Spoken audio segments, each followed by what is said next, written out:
मेरा जो एंड पे एम वो ये है कि आप इंडिया की बात करते हैं, आपको पता है कॉल सेंटर्स वहाँ बनते हैं, बीपीओ की बात करते हैं, आपको जहन में फ़िलीपींस आता है, किसी टॉप के हैकर की बात करते हैं, आपके दिमाग में फ़ौरन यूक्रेन आता है। तो द टाइम शुड कम कि आपके दिमाग में अमेज़ॉन आए या ई कॉमर्स आए, पाकिस्तान फुल स्टॉप। यानी पूरी दुनिया के गोरों को, पूरी दुनिया को पता चल जाना चाहिए कि जब भी आपने अमेज़ॉन पे कोई काम करना है तो पीछे एक पाकिस्तानी ही मिलेगा आपको।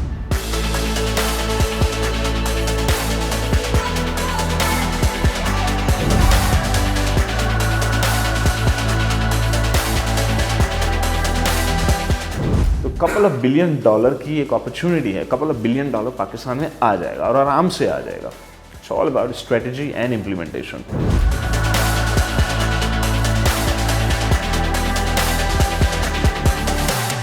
प्लेटफॉर्म का मकसद ये था कि लोग आपस में कनेक्ट हो जाएं और लोग हो रहे हैं। ओवरसीज पाकिस्तानीज, लोकल पाकिस्तानीज आपस में इंगेज हो रहे हैं, आपस में पार्टनरशिप्स कर रहे हैं, आपस में मिल के बिजनेस कर रहे हैं। सीख यहाँ इस पूरे प्लेटफॉर्म से ही रहे हैं वो।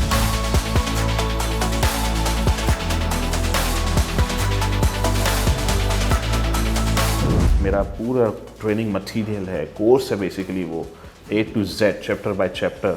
इसमें काफ़ी सारे इनकम के प्रोसेसेस हैं। अमेज़ॉन से ऐसे कमाना है, शॉपिफाई से ऐसे कमाना है, ईबे से ऐसे कमाना है, एफिलिएट से ऐसे कमाना है, किंडल से ऐसे कमाना है। पूरा कोर्सेस बने हुए हैं, चैप्टर बाय चैप्टर बने हुए हैं और 90% लोगों ने वो कोर्स फ्री में लिया हुआ बेसिकली। सिर्फ 10% हैं जो पे करते हैं। पाकिस्तान में जब मैं आया था उस वक्त लोग अमेज़ॉन पे बिज़नेस करते थे और हर शख्स खामोशी से बिज़नेस करता था। कोई किसी को नहीं बताता था कि मैं क्या कर रहा हूँ, कैसे कर रहा हूँ। लोगों को डर था कि मैंने बता दिया तो इसने भी एंड पे वही प्रोडक्ट्स बेचने जो मेरे पास हैं। फॉर एग्जांपल कराची में जितने भी ऑनलाइन सेलर्स ज़्यादातर लेदर जैकेट्स बेचते हैं ऑनलाइन।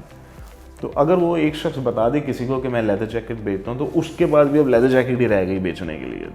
तो मार्केट सैचुरेट हो जाती है जब आपके पास प्रोडक्ट एक होती है। एक ये वजह थी लोगों की आपस की स्ट्रॉन्ग कोऑर्डिनेशन ना होने की। लोग एक दूसरे की मदद नहीं करना चाहते, बताना नहीं चाहते। हर शख्स चाहते हैं कि मेरा मसला हल हो जाए। ये था कल्चर। एक्सट्रीम कॉमर्स के आने के बाद 3 साल में वो कल्चर पूरा चेंज हो चुका है। वो कल्चर इतना पावरफुल इकोसिस्टम, एक प्लेटफॉर्म बन चुका है कि एक नया आने वाला लड़का या लड़की भी अगर प्लेटफॉर्म पे आके एक सवाल कर दे कि मैं कहाँ से स्टार्ट करूँ, क्या करूँ, कैसे करूँ, तो वो सारे मेंबर्स इसको गाइड करते हैं, ये करो, ये करो, ये करो, ये करो, ये आपका पहला स्टेप है, ये दूसरा स्टेप है, ये तीसरा स्टेप है। अगर कोई शख्स टेक्निकल किसी उस इशू में फंस चुका है कि इसका सोल्यूशन चाहिए, मेरा टैक्स का मसला है, टैक्स कैसे पे करना है, उसके क्या मसाइल हैं, राइट अवे मेंबर्स उसको गाइड करना शुरू कर देंगे। तो एक ये इस वक्त पूरे रीजन के अंदर इंडिया के पास ऐसा कोई प्लेटफॉर्म नहीं है, बांग्लादेश के पास नहीं है, श्रीलंका के पास नहीं है। उन सब के पास अमेज़ॉन है। इंडिया के पास अमेज़ॉन भी है, पेपैल भी है, श्रीलंका के पास अमेज़ॉन भी है, पेपैल भी है। लेकिन आप ऑनलाइन चले जाइए upworks.com के ऊपर, fiverr.com के ऊपर, आपको Indian service providers Amazon FBA से रिलेटेड ऑलमोस्ट ना होने के बराबर मिलेंगे। श्रीलंकन तो बिल्कुल ही नहीं मिलेंगे, बांग्लादेशी फिर मिलेंगे लेकिन बहुत कम है। पाकिस्तानी तो आपको भरे हुए मिलेंगे पूरे अपवर्क्स के ऊपर कि जी हमसे काम करा लो, सर्विसेज करा लो, रैंक करा लो, कीवर्ड करवा लो। ये सब 3 साल के अंदर अंदर हुआ है। अब वो इतनी स्पीड के अंदर नॉलेज आया है पाकिस्तान के अंदर, तो बस मेरा यही काम था, इकोसिस्टम क्रिएट कर दो। और मेरी सेकंड स्ट्रेटजी ये थी कि पूरी दुनिया के चक्कर काटते रहो। बस मैं पूरी दुनिया के चक्कर काटता था, अमेरिका से लेके ऑस्ट्रेलिया तक, और ओवरसीज़ पाकिस्तानियों को मैं बताता था कि आपने क्या करना है। पाकिस्तान वालों को मैं बताता था आपने ये करना है। औरतों को मैं बताता हूँ आपने ये काम करना है। बच्चों को मैं कहता हूँ आपने ये काम करना है। मेरा काम था सबको फिट कर दो। डिफरेंट एज ग्रुप्स, 40 साल का शख्स या 50 साल का शख्स वो क्या कर सकता है, नहीं उनको मैं कहता हूँ आपने नहीं सीखना, ये आपके बस की बात नहीं है। आपने सिर्फ ये काम करना है कि एक लड़का पकड़ना है, नौजवान, और उसके पार्टनरशिप करनी है आपने उसके साथ। तो मैंने स्ट्रेटजीज क्रिएट की सबके लिए, हर एज ग्रुप के लिए। ओवरसीज़ वालों की मेरी स्ट्रेटजी बिल्कुल डिफरेंट है।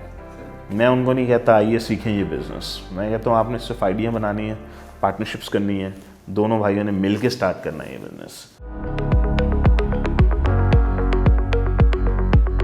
एक ओवरसीज पाकिस्तानी अपनी अमेज़ॉन की आईडी बनाता है, पेपैल बनाता है और पाकिस्तानी पार्टनर उसके साथ कनेक्ट हो जाता है, दोनों मिलके बिजनेस करते हैं। ट्रस्ट कैसे होगा इसके अंदर? तो बनती है वो उस अमेज़ॉन की आईडी या पेपैल की आईडी को पहले एक कॉर्पोरेशन में अपग्रेड किया जाता है और वो कॉर्पोरेशन जो है उसके अंदर दोनों पार्टनर्स के नाम होते हैं। पाकिस्तानी पार्टनर का भी नाम होता है, अमेरिकन पार्टनर का भी नाम होता है उसके अंदर। दोनों पार्टनर मिल के एक लीगल पेपर ऑपरेटिंग एग्रीमेंट बनाते हैं सबसे पहले और उस ऑपरेटिंग एग्रीमेंट के तहत काम करते हैं। गवर्नमेंट ये कहती है कि जब आप कोई चीज़ एक्सपोर्ट करते हैं मुल्क से बाहर तो लाइए उसके पैसे दिखाएं कि आपने क्लाइंट ने आपको पैसे दे दिए हैं। क्लाइंट को बोलें पैसे अभी आपके बैंक में डालें, तब ये एक्सपोर्ट क्लियरेंस मिलेगी आपको। तो वो बेसिकली हमारे केस में क्लाइंट एग्जिस्ट नहीं करता। हम तो ई कॉमर्स बिजनेस वाले हैं, हमारा ही सामान है, हमारी ही दुकान में जा रहा है, अभी वो दुकान तक तो पहुँचने दें उसको। हमारी दुकान तो यहाँ है नहीं, हमारी दुकान तो वहाँ पर है। वो दुकान में जाएगा तो बिकेगा तो पैसे आएंगे। लेकिन गवर्नमेंट कहती है कि उस क्लाइंट को बोलो कि पैसे अभी दे। क्लाइंट एग्जिस्ट नहीं करता, they don't understand this part. तो उससे क्या हुआ, एक्सपोर्ट बंद हो गई। हमने वो सारे पूरे प्लेटफॉर्म के मेंबर्स ने सारा सामान फैसलाबाद से ख़रीदना बंद कर दिया और चाइना से ख़रीदना शुरू कर दिया। चाइनीज सीधा एक्सपोर्ट करके FBA तक, अमेज़ॉन तक सामान पहुंचा रहे हैं आपके। सेकंड प्रॉब्लम ये आया कि अगर मनी पाकिस्तान लैंड होना शुरू हो जाए तो वो बाहर नहीं निकल सकती। यानी कि गवर्नमेंट जो है वो पैसे चाइनीज़ सप्लायर को देने नहीं देती कि चाइनीज़ सप्लायर को पैसे क्यों दे रहे हैं आप। तो उधर वो एक्सपोर्ट नहीं कर पा रहे, उधर पैसे नहीं दे पा रहे। तो वो लड़कों ने फिर क्या किया, पैसे पाकिस्तान लाने बंद कर दिए। जिसने श्रीलंका से अकाउंट बनाया उसने पैसे श्रीलंका में रख लिए, जिसने इंग्लैंड से अकाउंट बनाया उसने पैसे इंग्लैंड में रख लिए। तो पैसा पाकिस्तान आ नहीं पा रहा, जबकि मेरा गोल था कि $1 बिलियन पाकिस्तानी बैंकिंग सिस्टम में लेकर आना है और FBR उनको बाकायदा रिकॉर्ड करे एज अ रेवेन्यू और as a income for each individual. ये मेरा ड्रीम था जो मैं पूरा करना चाहता था, लेकिन गवर्नमेंट की पॉलिसीज़ की वजह से मैं इंटरप्ट हो गया हूँ, मैं इस प्रोसेस में फंस चुका हूँ। तो मैं चाहता हूँ कि गवर्नमेंट के साथ कम्युनिकेशन हो और वो ये समझें इन प्रॉब्लम्स को और उस सिस्टम को फिक्स करने की कोशिश करें। ई कॉमर्स की दुनिया में मुझे आए हुए 11-12 साल हो गए हैं, क्योंकि मैंने 2009 से स्टार्ट किया था। इंग्लैंड में ऑफिस खोला, अमेरिका में वेयर हाउसेस खोले, पाकिस्तान में फैक्ट्री लगाई। तो पूरी वर्ल्ड वाइड मैं काफ़ी एक्सपेरिमेंट्स करता रहा हूँ और बहुत बुरी तरह से फेल भी हुआ हूँ। 2 बार मैं बीच में बैंकरप्ट हुआ उस पूरे प्रोसेस के, पूरे सेटअप को बनाते बनाते। तो फिर फाइनल जब मुझे थोड़ी होश आई या अकल आई, जब मुझे समझ आई कि चीज़ें कैसे चलती हैं या कैसे चलाना चाहिए था, तो then I started making money. Finally I started making money, I would say 2016।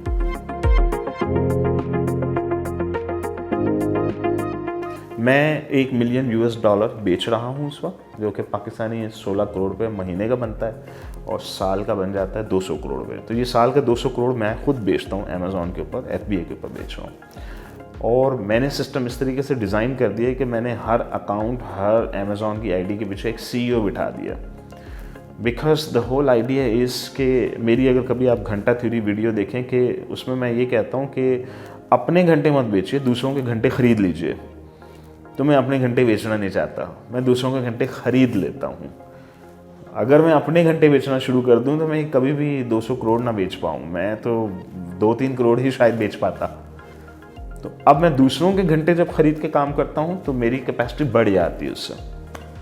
एक तो मेरा ये इस वक्त चल रहा है। फिर इसके अलावा अब मैं प्योरली एज अ इन्वेस्टर काम करता हूँ, मैं प्योरली इन्वेस्टर हूँ। मैं अब बिजनेसेस नहीं करता बल्कि मैं बिजनेसेस ख़रीदता हूँ। मेरे पास पाकिस्तान की इस वक्त सबसे बड़ी फैक्ट्री है और मेरे स्टूडेंट्स पौधे बनाए जा रहे हैं, अमेज़ॉन के एसेट्स क्रिएट किए जा रहे हैं, अकाउंट बनाए जा रहे हैं।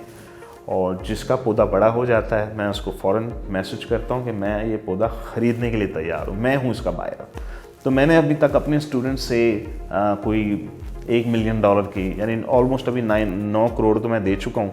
जो 9 करोड़ के मैंने पौधे ख़रीदे हुए हैं, मैंने अपने स्टूडेंट्स के साथ इन्वेस्ट किया हुआ है। और मज़ीद अभी मेरे पास कैपेसिटी है 7 करोड़ की, जो कि मैं फ़िनिश कर दूंगा, क्योंकि मेरा $1 मिलियन का गोल था कि मैंने $1 मिलियन अपने स्टूडेंट्स के साथ लगाना है।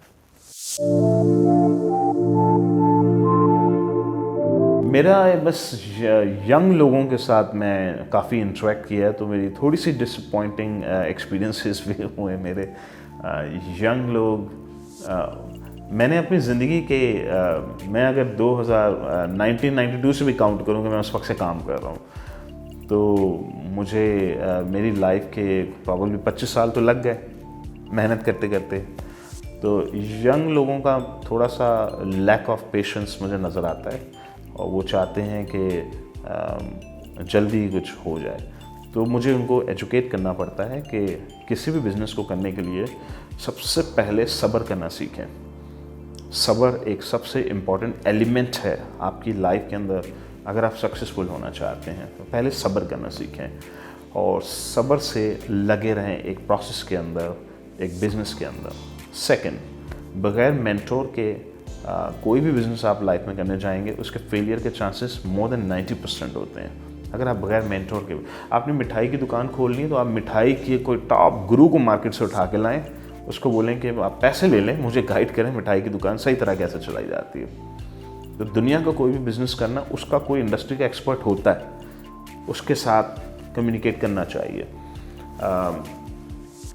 किनात पसंदी एक बहुत सीरियस एलिमेंट है जो मुझे इस वक्त यंग जनरेशन में नज़र नहीं आया। एक बच्चा है, वो 50,000 रुपये की उसकी सैलरी नहीं मिलती थी या 25,000 की नहीं मिलती थी, अब वो एकदम ऑनलाइन उसने 1 लाख रुपए कमाना शुरू कर दिया। तो वो अगले साल का उसने गोल सेट कर लिया, जी अब मैं 10 लाख रुपए बनाऊंगा। ना दैट इज़ अनरियलिस्टिक। मैं सबको ये कहता हूँ 20% 30% ग्रोथ का आप गोल सेट कर लें, लेकिन making it like 1000% is going to be unrealistic. Unrealistic goals मत सेट करें।